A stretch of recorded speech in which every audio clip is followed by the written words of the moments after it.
Hey guys, raise your hands if you want to learn about the Justice League. Everyone, whoa, I appreciate it. Okay, let's do a video. Today in Nerd History! A couple of months ago, I put out a video about the best sad moments in Batman the Animated Series. But Justice League Unlimited is just as rife with moments, maybe even more so. Let's take a look at 5 times that Justice League Unlimited tore your heart out. Number 5, For the Man Who Has Everything. For the Man Who Has Everything is based on a classic comic by Alan Moore and Dave Gibbons. And in true Moore Gibbons style, it's a punch in the guts. The episode takes place on Superman's birthday, and in it, the supervillain Mongol gives Superman everything he ever wanted. Kind of. This ugly octopus guy is named Black Mercy. It's a one-man matrix, keeping Superman trapped and paralyzed, but hypnotizing him into a paradise of his own design. In his oblivious fantasy world, Superman's just a nobody, just some guy on an unexploded Krypton living a regular life, and life is good. In this fantasy, Kal-El has a son named Van-El, who gets into trouble but always learns his lesson. And even in Superman's perfect reality, people still make mistakes so that they can learn from them. Out in the real world, Wonder Woman and Batman do battle with Mongol, and Superman begins to see the cracks in his false reality. As his imaginary Krypton falls victim to earthquakes, Superman has to accept the memories of his wife, his home, and even the birth of his son are lies. Rao, help me. But I don't think you're real. I don't think any of this is real. Don't say that, Daddy. Please, you're scaring me. After a brief detour to Batman's appropriately grimdark fantasy of his parents surviving their crime alley encounter, Black Mercy is returned to its original owner. Mongol gets trapped in whatever fascist ruler hellscape that he dreams up, and Superman has to live on knowing that he'll never really be out.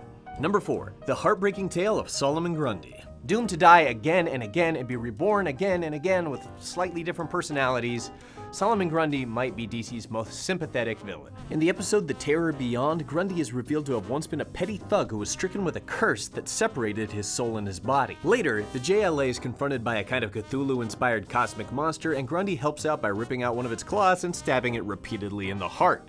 He's under the erroneous impression that these monsters have possession of his soul. He defeats the beast but suffers fatal wounds in the process. Having built up an odd friendship over the course of the adventure, Hawkgirl comforts Grundy. Do you think Grundy's soul is waiting for him? Grundy, I don't believe...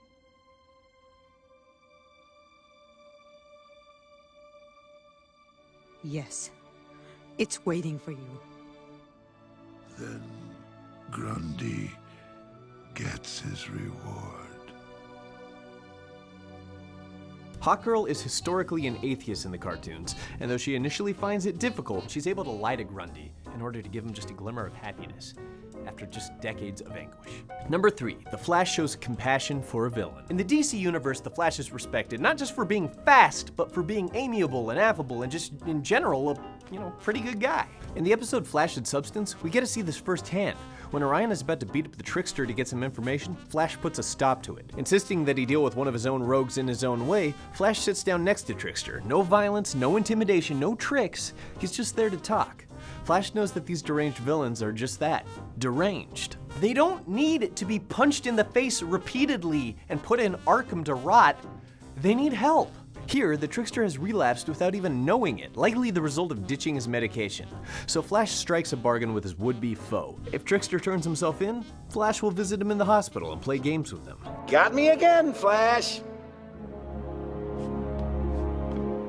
This works like a charm, and all it takes is treating a person like a human being. Number 2, The Death of Superman. There have been plenty of stories about the death of Superman, but the Justice League episode Hereafter is a little different. It begins with what should be a pretty low-stakes fight with a dumb-looking robot of Toyman's design, but unexpectedly, out of nowhere, too close to how these things go in real life, Superman's just gone, vaporized. It takes everything in Wonder Woman's being not to splatter Toyman across the streets of Metropolis.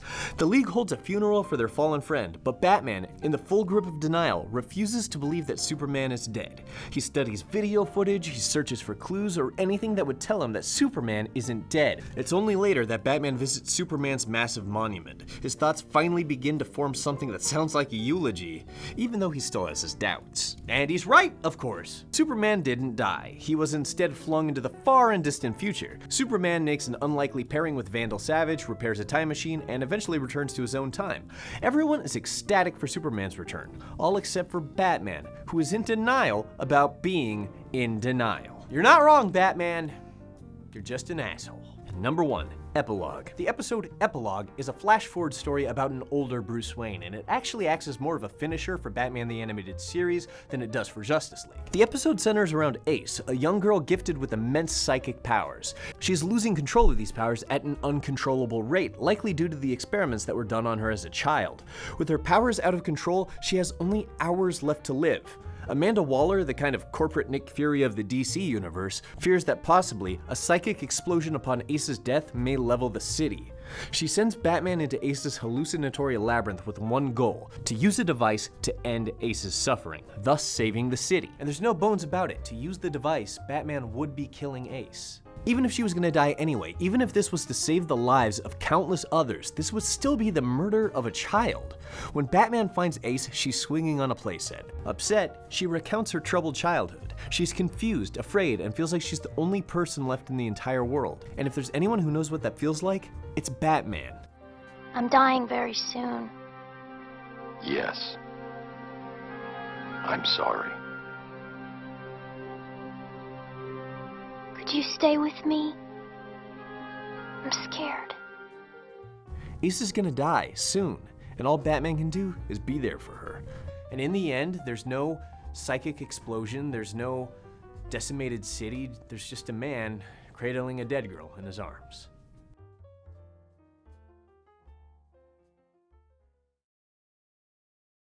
Say, Jared, what is your favorite Justice League episode?